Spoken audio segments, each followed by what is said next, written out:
పరమాత్మ పుట్టించిన నారాయణ దేవుడు లోకాలను సృష్టించేందుకు అపార జలరాశిని సృష్టించాడు.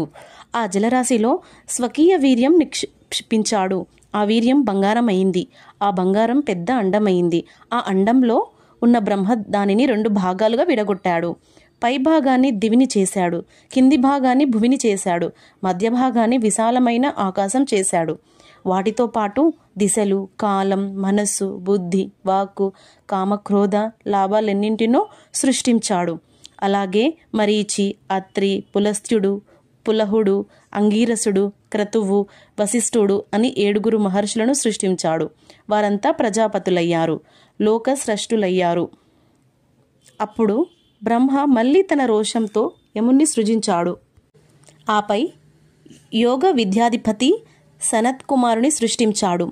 పర్జన్యుడు, మేఘాలు, మెరుపుల్ని కూడా సృష్టించాడు.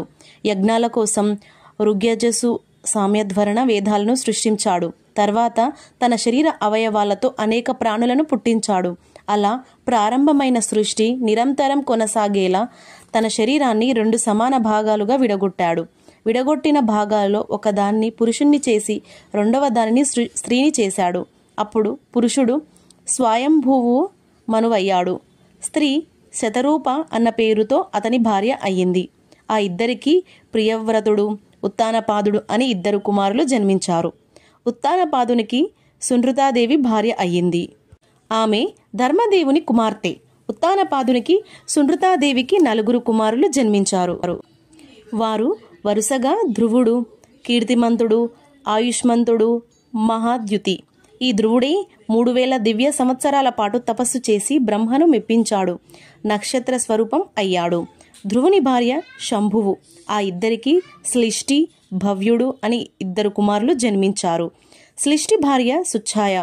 ఆ ఇద్దరికి రిపుడు, రింజయుడు, పుణ్యుడు, వృకలుడు, వృకతేజస్సుడు అని 5 కుమారులు జన్మించారు. రిపుని భార్య బృహతి. ఆ ఇద్దరికి చాక్షువ మనువు జన్మించాడు. అతనికి అతని భార్య పుష్కరిణికి వీరనుడు జన్మించాడు.